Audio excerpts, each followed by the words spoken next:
let's discuss the news and the need for a next in terms of effort. We have House Pandemic Committee member, Georgia Republican, Representative Rich McCormick. Thank you very much for being with us, Representative. I know you had a vote. Thank you very much. It's good for you to make time. And the CDC director under President Trump during the pandemic, of course, Dr. Robert Redfield. Good to have you back, Doc. Thank you very much. I'm going to be calling on you a lot because we need your perspective. So first, on the political side and what you think you found. Significance of today, Congressman. Well, first of all, let me just say that this is personal to me. I was an ER doctor in the entire pandemic, working night shifts in the ER.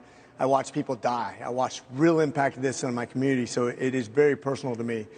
Secondly, as we pull the string and watch this unravel, as we go from politician to bureaucrat to Fauci, and what we found is basically a cover-up of immense proportions, where people were changing of the way they worded things and extra symbols and stuff like that to avoid FOIA inquiries, used personal accounts on things that were definitely all professional.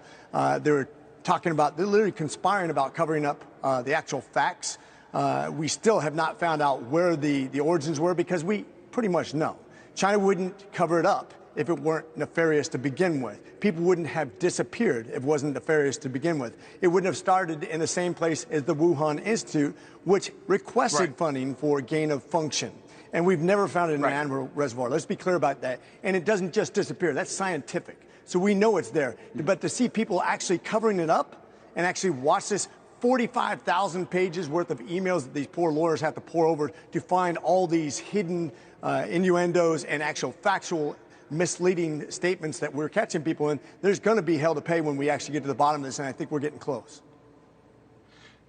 Now, my understanding to this point, because I've heard of the Marenz stuff before, you had some more documents to put meat on the bones of it today, but thus far it's fairly isolated to him and two other guys, right? But not Tony Fauci yet.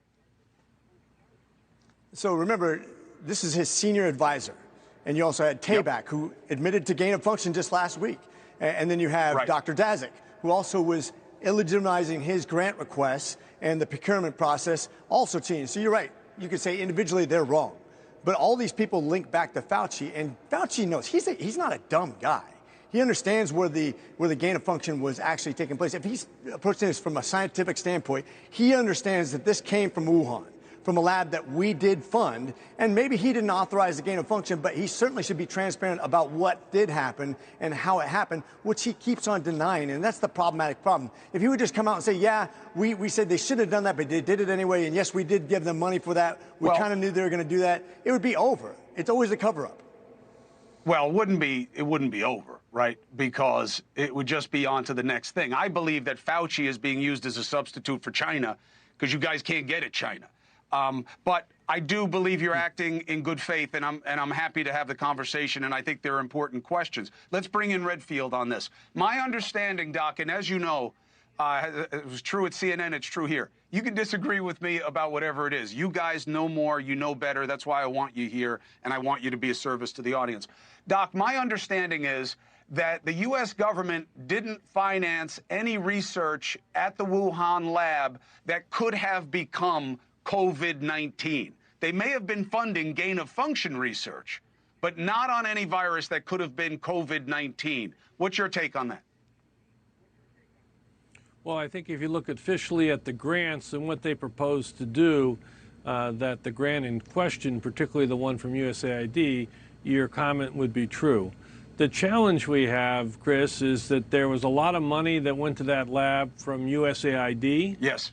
And it's not really specified exactly how it was used. There was a lot of money that went to that lab from DOD, and we don't know how that was used. And there was a lot of money that went to that lab from the Department of State.